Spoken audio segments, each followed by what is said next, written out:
Hello दोस्तों, आज प्रस्तुत है आपके सामने इंग्लिश का बहुत ही बेसिक सा सवाल कि what is the subject and predicate. इस subject is a close relation with the sentence that what is being discussed about. Okay, तो एक सेंटेंस हम लिखते हैं, Sohan is going to the market. सबसे पहले हम देखेंगे कि ये जो सेंटेंस है क्या इसमें डिवीजन हो सकता है, क्या हम सेंटेंस को डिफरेंट पार्ट्स में बांट सकते हैं। तो सबसे पहले हम देखेंगे, उधर से शुरू करेंगे लास्ट से। This is market. मार्केट क्या है? नाउन है। And this is article, the is article.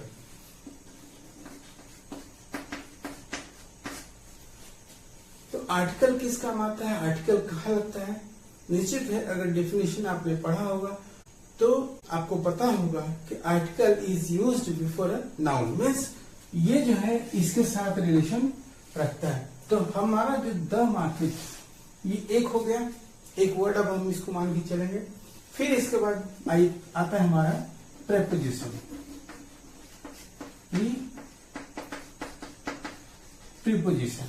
Preposition means the word which tells the position of the noun, जो नाउन के पोजीशन के बारे में बताता है। तो हमारा ये जो द मार्केट है नाउन है, तो प्रीपोजिशन का संबंध हमारा इसके साथ है।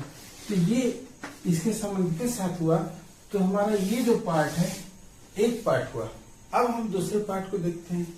ये है verb and it is purely main verb and this is auxiliary verb. तो auxiliary verb means which helps the verb. So this is the relative of this verb. So this is one part and this is the third part. This is the noun.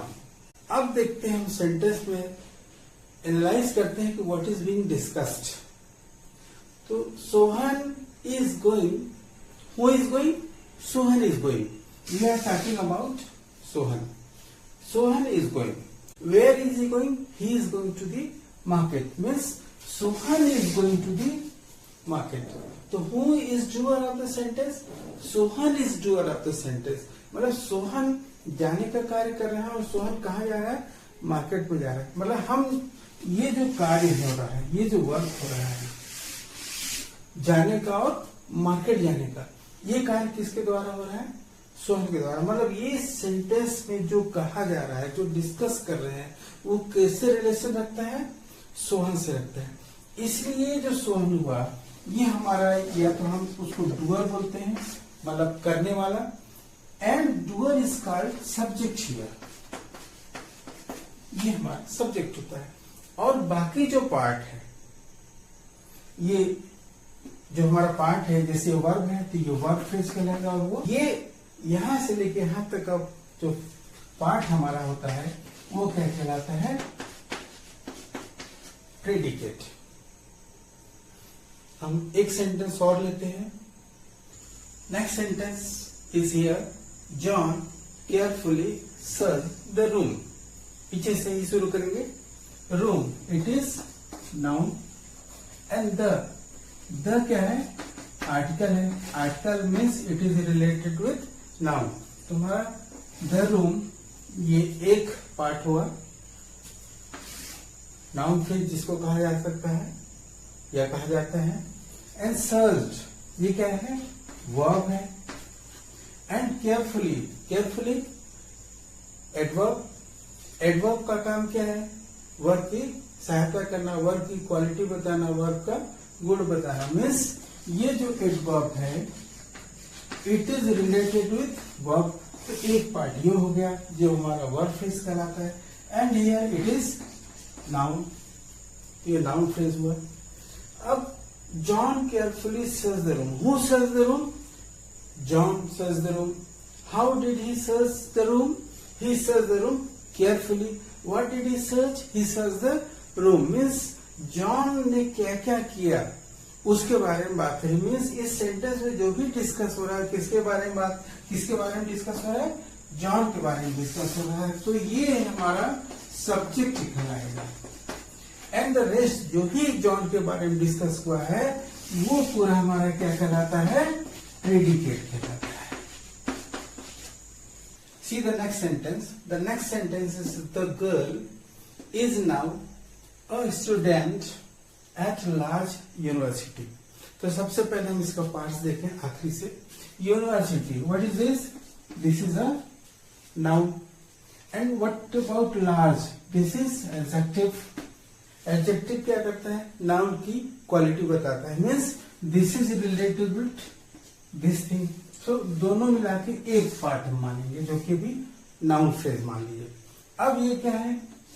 ये है आपका article. Article कहाँ लगता है? Noun के पहले लगता है, means it is related with this thing. And what about this? This is preposition. Preposition किसके पहले लगता है? नाउन के पहले लगता है। मतलब ये जो है ये पूरा इसके साथ रिलेटेड है, तो हमारा ये एक पार्ट हो गया। This is noun and this is article.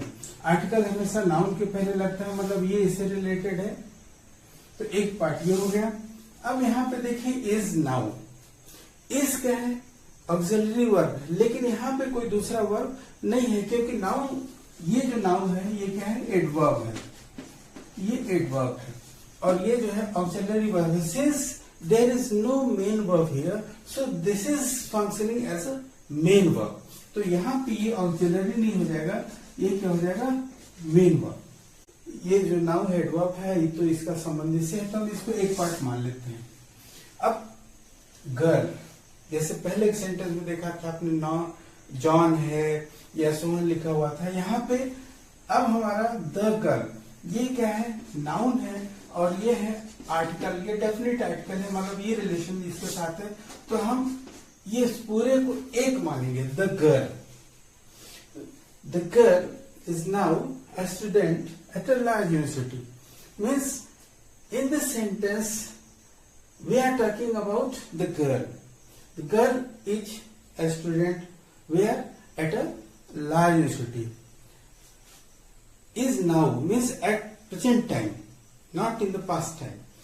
So ये जो सेंटेंस में is now a student at a large university, ये पूरी चीजें किसके बारे में कही जा रही है? इस द गर्ल के बारे में कहा जा रहा है। तो ये जो द गर्ल हुआ, ये हमारा कहलाएगा सब्जेक्ट, और इसके बारे में जितनी भी चीजें कही जा रही है, is now a student at a large university, ये पूरी चीज क्या कहलाएगी? प्रेडिकेट कहलाएगा। ठीक है, एक और सेंटेंस हम लेते हैं, समझने का प्रयास करेंगे। What is subject and predicate. Next sentence is his brother grew happier gradually. अब यहाँ पे देखिए, जैसे पहले के सेंटेंसेस में लास्ट में नाउन रहता ही था, लेकिन यहाँ पे gradually, is this a noun? No, ये नाउन नहीं है, दिस इज एडवर्ब।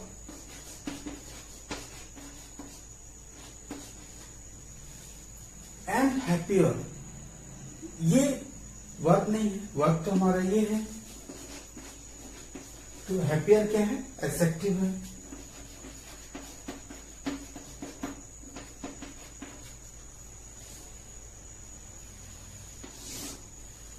अब चूंकि इसके पहले हमको पता है कि वर्ब का संबंध एडवर्ब का संबंध वर्ब के साथ या वर्ब का संबंध एडवर्ब के साथ होता है, लेकिन इस केस में सेंटेंस में आप देखिए एडवर्ब को हम वर्ब से दूर रखा है, तो ये सेंटेंसेस में होता है, किया जा सकता है, लेकिन यहाँ पे चूंकि अलग अलग है तो इसके लिए हम इसका अलग ही रखेंगे।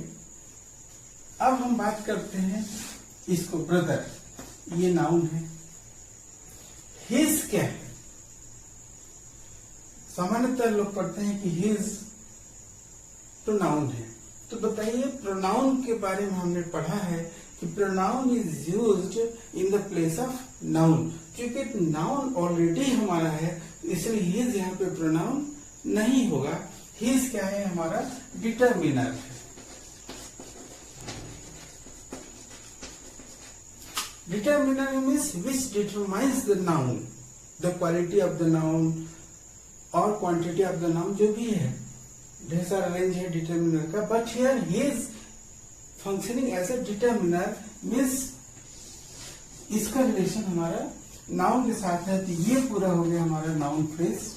तो हिज ब्रदर, यहाँ पे ध्यान देंगे हमको ये प्रोनाउन नहीं है। तो his brother grew, who grew? His brother. How? Happier and gradually. Means ये जो पार्ट है इस सेंटेंस में ग्रू, हैप्पियर, ग्रेजुअली किसके बारे में कहा जा रहा है? हिज ब्रदर के बारे में। वी आर टॉकिंग और we are discussing about this part, his brother. So this is called subject, and the rest what we talked about, is called predicate. जो हमने his brother के बारे में कहा कि उसका जो भाई है बढ़ा, धीरे धीरे बढ़ा, खुश मिजाज रूप से या खुशी धीरे धीरे बढ़ते गया, तो ये जो हमारा क्या कहलाएगा? प्रेडिकेट कहलाएगा।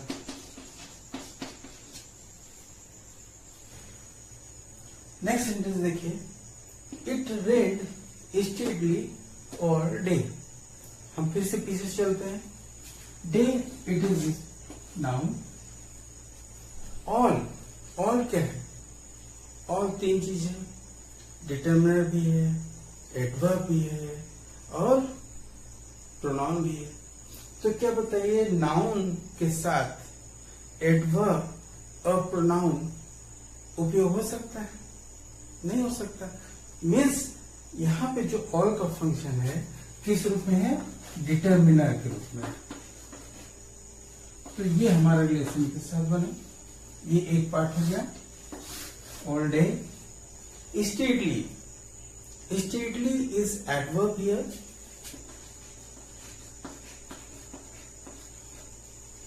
And rain, this is verb. Adverb का संबंध वर्ब से होता है, तो हमारा एक पार्ट ये हो गया। And this is noun. It rained steadily all day. क्या हुआ? आज दिन भर या आज या कभी की बात कर रहे हैं कि दिन भर वर्षा हो रही थी। तो हम किसके बारे में बात कर रहे हैं? इसके बारे में, सिचुएशन के बारे में या मौसम के बारे में या घटना के बारे में बात कर रहे हैं कि दिन भर होती रही धीरे धीरे आराम से। स्टीडली मीन्स आराम से। रेन होती रही कब तक? दिन भर होती रही। तो जो बातें हो रही हैं, we are talking about the thing, वो बातें किसके बारे में हो रही? इस नाउन के बारे में हो रही। तो ये हमारा सब्जेक्ट कहलाएगा और इसके बारे में जो भी बात हो रही है ये क्या कहलाएगा? हमारा प्रेडिकेट। ओके, मैं आशा करता हूं आपको सब्जेक्ट और प्रेडिकेट का समझ तो बना ही होगा। साथ में ये भी समझ में आया होगा कि हमको इंग्लिश अगर जानना है तो पार्ट्स ऑफ स्पीच की समझ बहुत जरूरी है। पार्ट्स ऑफ स्पीच के सिर्फ डेफिनेशन रट जाने से कुछ नहीं होगा। पार्ट्स ऑफ स्पीच की समझ भी हमको बनानी पड़ेगी। उस समझ को बनाने से आगे हमारा इंग्लिश बहुत सरल होता है, ग्रामर समझने में सरल होता है। तो विश्वास करता हूँ कि लेसन आपको अच्छा लगा है तो मेरे लेसन को या वीडियो को लाइक कीजिए, शेयर कीजिए, सब्सक्राइब जरूर कर दीजिए।